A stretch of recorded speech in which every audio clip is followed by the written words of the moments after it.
Welcome back. It's time for The Real Story with Jeannie Ives. Like many of you, I woke up to the news that Joe Biden, our president, plans to give massive student loan debt relief. Now, I could not be more appalled. As many of you know, I've written about this. I've talked about it extensively in the past. I cannot think of anything that is more disturbing than paying back somebody else's personal debt, which is exactly what this is. This is personal debt that was taken on. I mean, come on, people. I don't care where you are on the ideological spectrum. I don't care if you're the most progressive person like AOC. You can't be okay with forcing other people to pay off somebody else's student loan debt. I mean, after all, that student loan could have been taken out and used for anything under the sun. Oh, they could have purchased legal marijuana. They could have spent it on an apartment. They could, of course, have gone to the bar with it. They could have spent it on a car. Like people that I personally know, they could have invested it in the stock market instead of actually using it for schooling. And yet, Joe Biden has decided that you and I and every other taxpayer in the United States should pay back somebody else's personal debt. I mean, what the hell is going on? I mean, nobody should be okay with this. Does everybody remember the gentleman who approached Elizabeth Warren during the Iowa caucuses and went up to her and said, you know, are you sure that Elizabeth Warren, Senator Warren, you want us to pay back other people's student loans debt? Well, here's what I had to do. I didn't go on vacations. I took an extra shift. I had an extra job. My daughter, who I was helping get through college without debt by paying for it ourselves, she had her own job. And yet my neighbor, and this guy literally says this to Elizabeth Warren, my neighbor, he went on the fancy trips. He bought a fancy car. They upgraded their home. All sorts of stuff. And so people sacrificed to send their kids to school. Or in other cases, like with my children, they went into the military. Nothing wrong with that. Great way to pay back your student loans. Oh, by the way. Or they did well enough in high school to get merit scholarships at places. Maybe they didn't get the college of their choice, but at least they got an education somewhere else. I mean, people make decisions all the time on the cost of college, and now you are just going to blanketly just let other people pay for people's personal debt.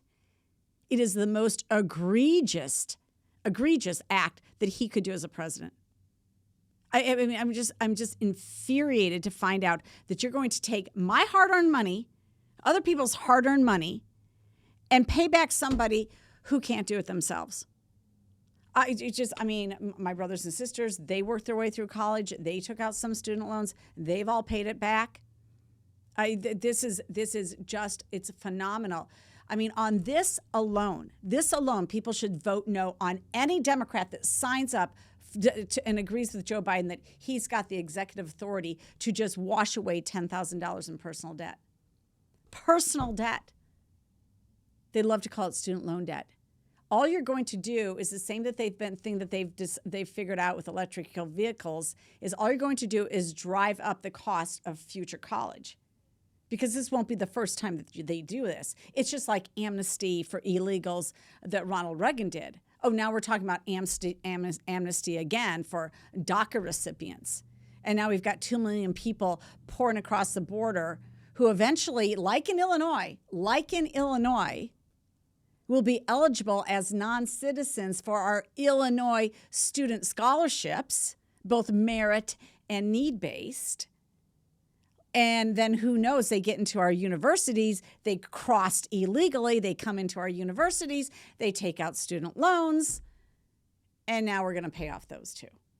And the cycle never ends.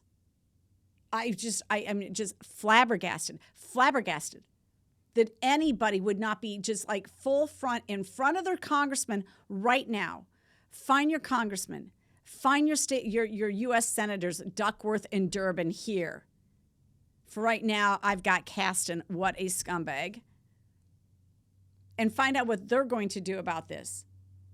Taking your hard-earned money and paying off somebody else's personal debt. Don't call it student debt. It's personal debt. And you know what? Don't even call it personal debt. Call it somebody's bar tab. You just paid for somebody's apartment. You just paid for somebody's, spring break trip to Cancun. You paid for somebody's car that they couldn't afford otherwise. That's what you did. That's what Biden wants you to pay for. It's disgusting. I mean, I could not be more infuriated at this time. So let's just pause here for a minute. This is the Wall Street Journal today. This is what they wrote today. Biden to announce student loan forgiveness plan, August 24th. President Biden is expected to announce Wednesday that he will cancel some federal student loan debt for tens of millions of Americans through a long-awaited executive action. The fact that he can do this through executive action, use your money that should be actually determined to how it's spent with the legislative branch, not the executive branch, is going to definitely be challenged in court. Oh, by the way, that's good. At least it'll be challenged in court. But the idea that he even thinks he can do this through executive action is just offensive.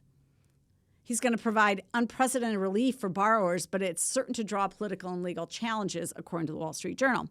The action would be the culmination of more than a year of debate within the Biden administration on debt forgiveness. Mr. Biden is also expected to extend the pandemic pause on student loan payments. So first of all, since March of 2020, they have decided that because they shut down people's businesses, they shut down the employees' livelihoods, that they would not have to pay back their student loans. Well, that was 2 years ago, over 2 years ago. That program is still in effect. You still don't have to pay back your student loans.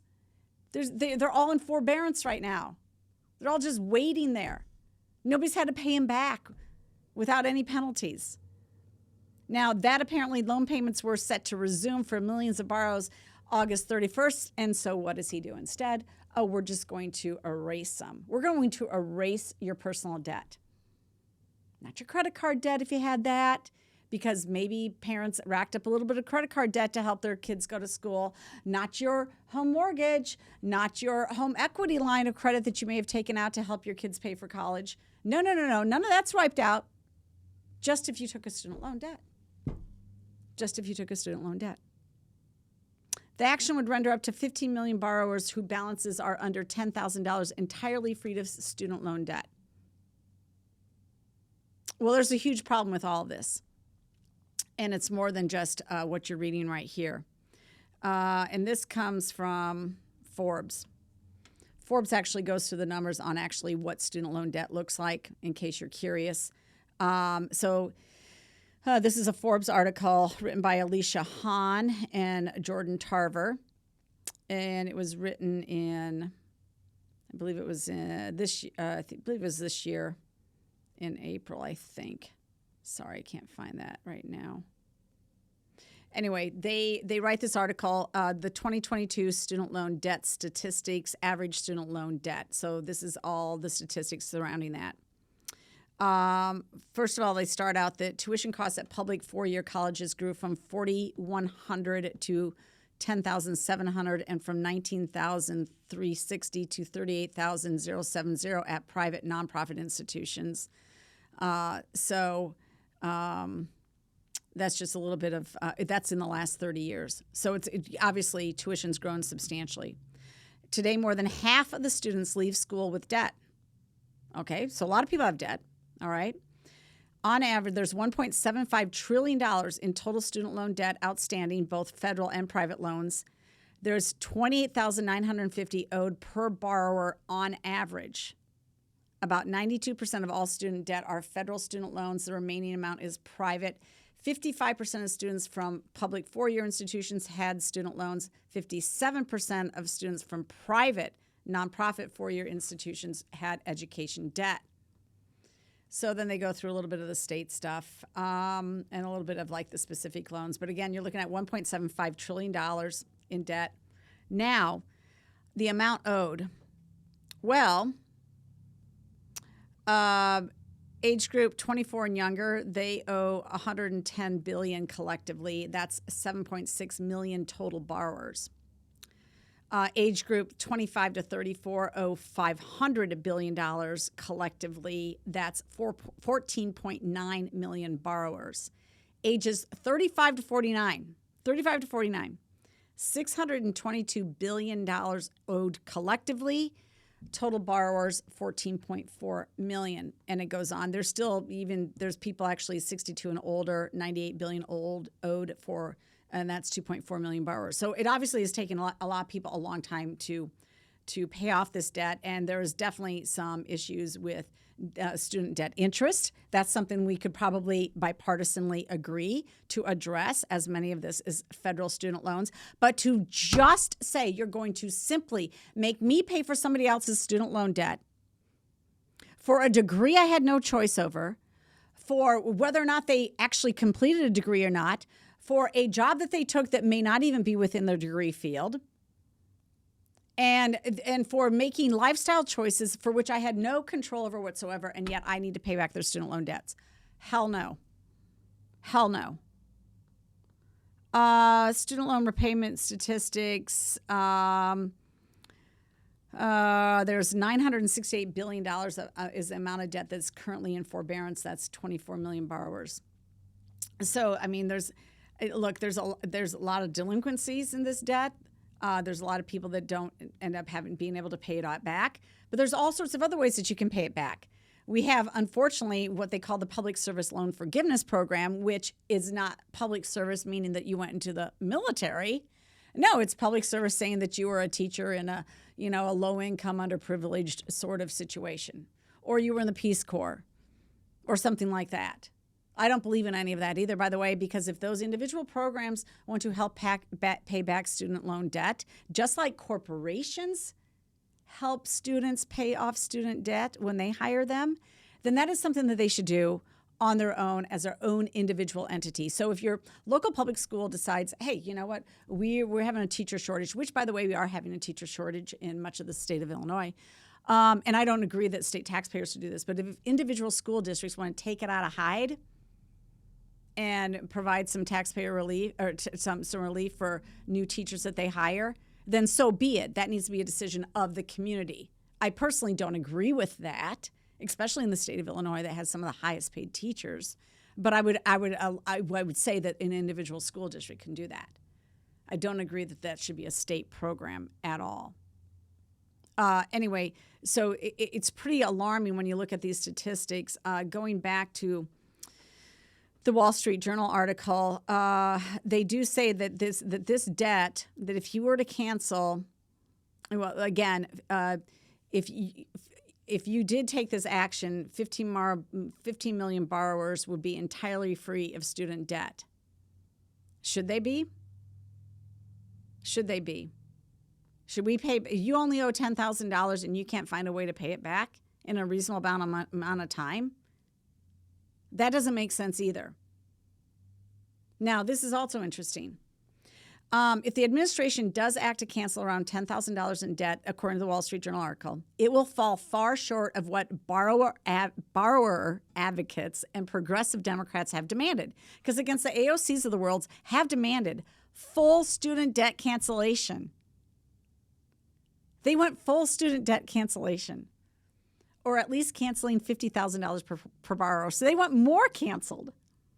But it would represent a sea change in the federal government's approach to higher education finance and is a tacit admission that the decades-old programs designed to make college affordable haven't lived up to their promise. They sure haven't. And in the state of Illinois, as a reminder, that is not a state taxpayer funding issue at all. We're number three in the nation in the state of Illinois in state support to a higher education per full-time equivalent. Number 3 in the nation. It is not that state taxpayers in the state of Illinois don't support their higher education enough. It's that one half of that state support is eaten up in pensions.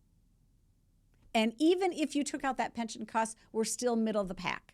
We still, per full-time equivalent, provide sufficient state tax dollars. It's just that the costs have been driven up by the unions in this state. That's the problem with higher education in this state. All right. Okay, going back here. However, if you were to cancel $50,000 in student loan debt, do you know who you would be helping the most? You'd be helping graduate students, because it's graduate students that have a real high cost of schooling and are more likely to take out the student loans at a higher amount, expecting to get that back in return for a higher salary in their profession.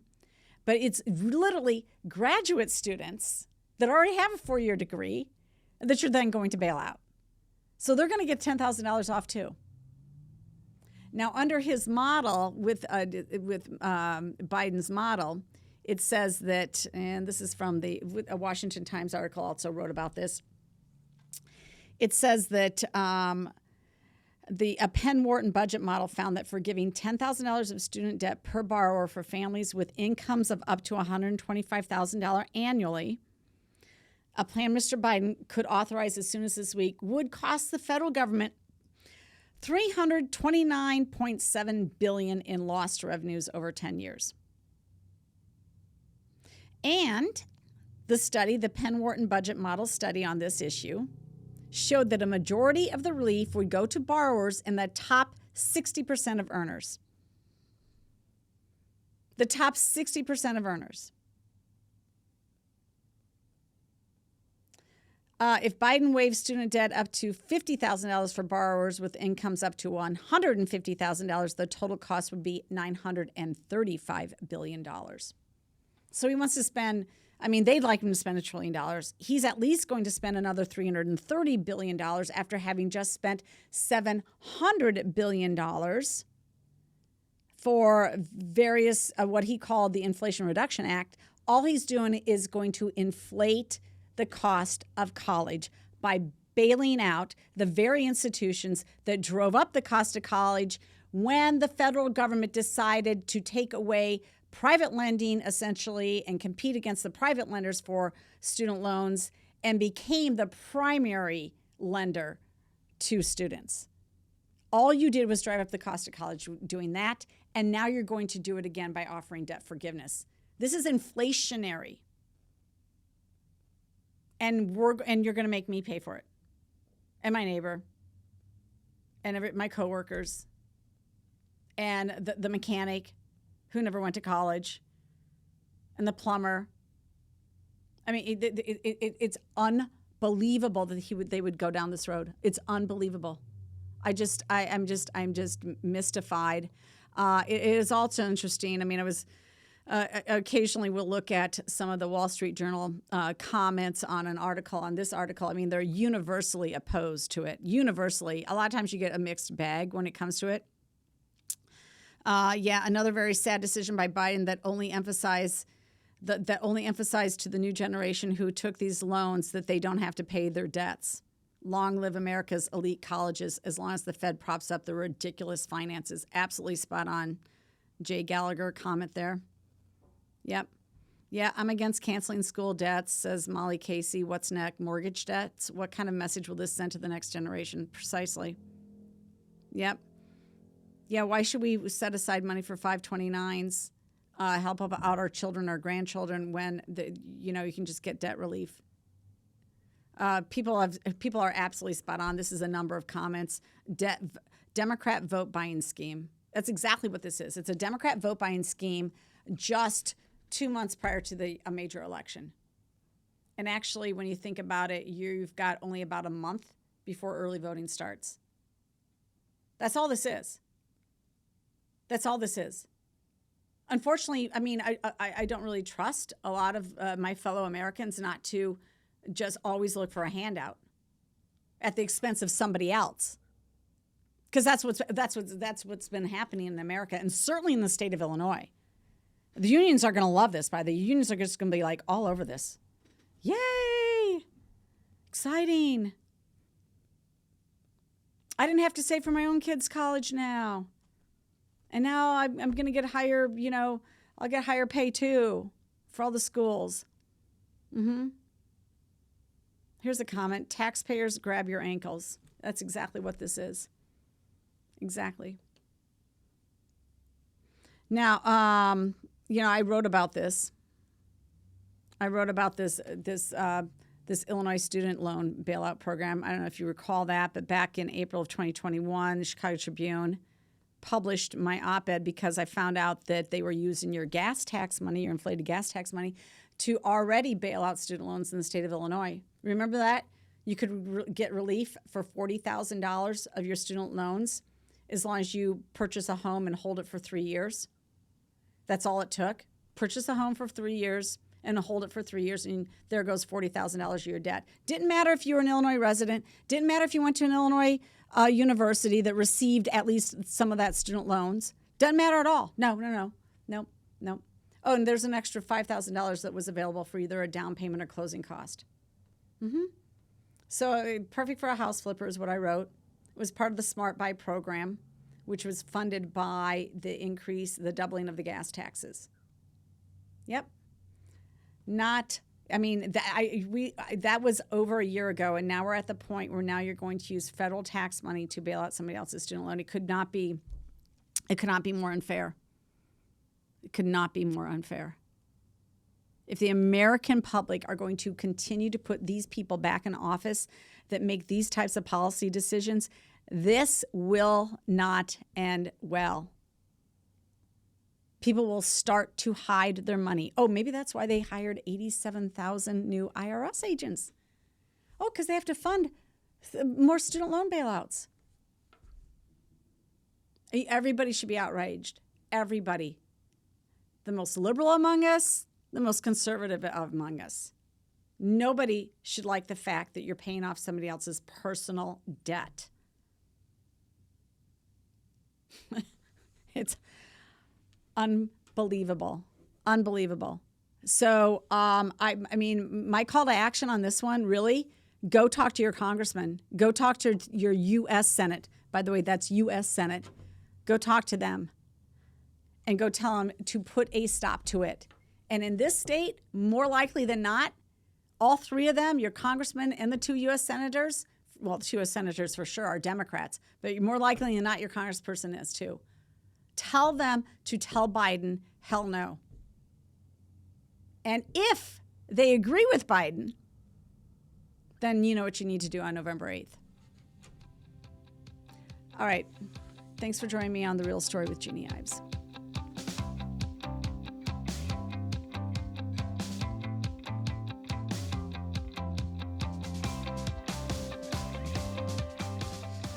It's The Real Story with Jeannie Ives. We love to remind people of our political leaders.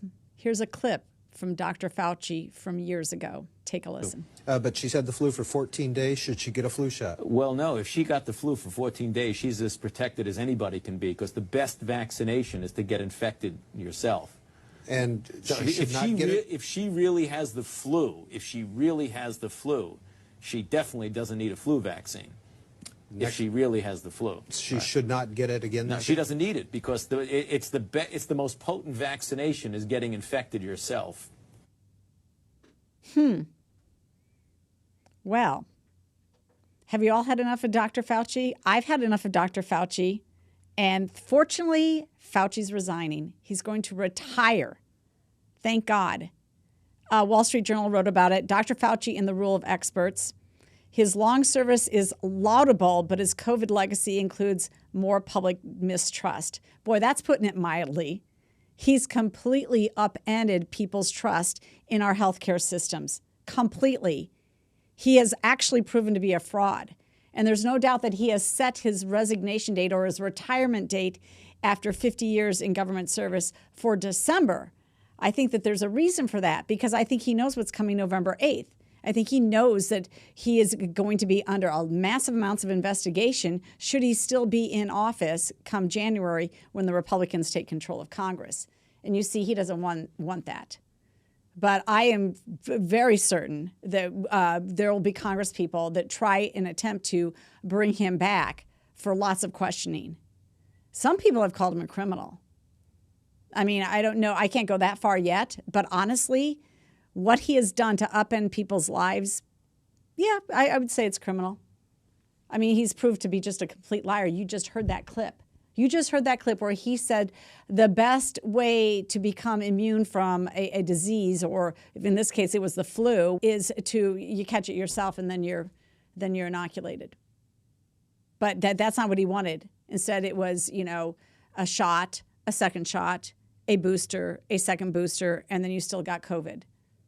It's just remarkable that this guy is still going out there pretending like he knows what he's talking about, and people are believing it.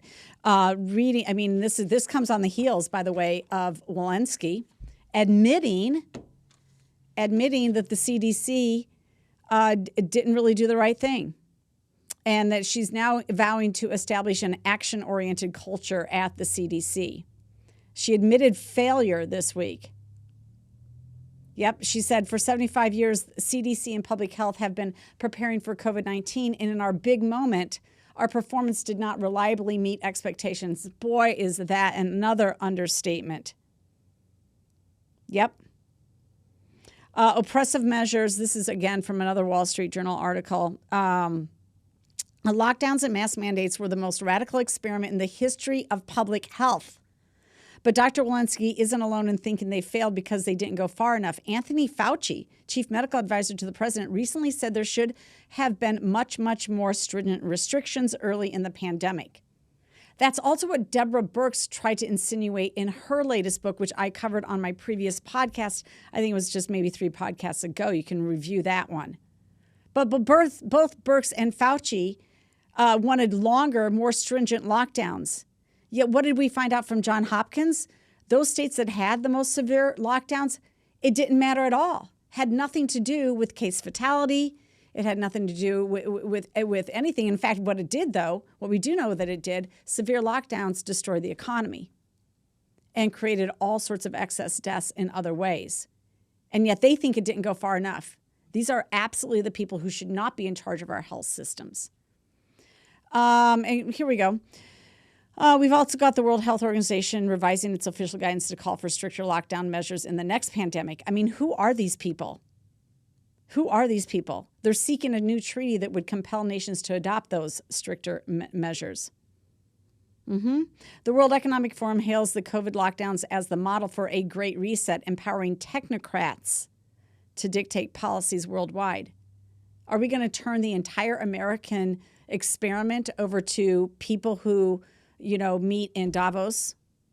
Is that what we're going to do? We're going to let a bunch of supposedly intellectual elites and corporate titans decide our fate? Well, that's what Fauci wants. It's despicable. Here we go. U.S. states with more restrictive policies fared no better on average than states with less restrictive policies. That's what we know. There's still no convincing evidence that masks provided any significant benefits. He was the king of maskers unless he's at the ball game. And then, of course, he's not wearing a mask. When case rates throughout the pandemic are plotted on a graph, the trajectory in states with mask mandates is virtually identical to the trajectory in states without mandates.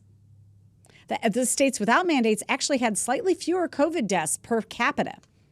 International comparisons yield similar results.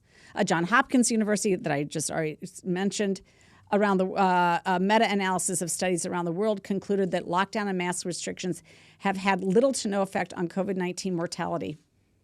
Florida and Sweden were accused of deadly folly for keeping schools and businesses open without masks, but their policies have been vindicated. Vindicated.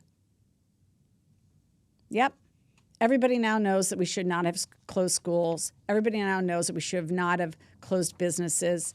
Everybody now knows that masks don't work, except for the elitists like Fauci. But then when you dig up his old tapes, and he actually admits that the best, to become immune, the best thing is to actually contract the disease, and then you've got the immunity.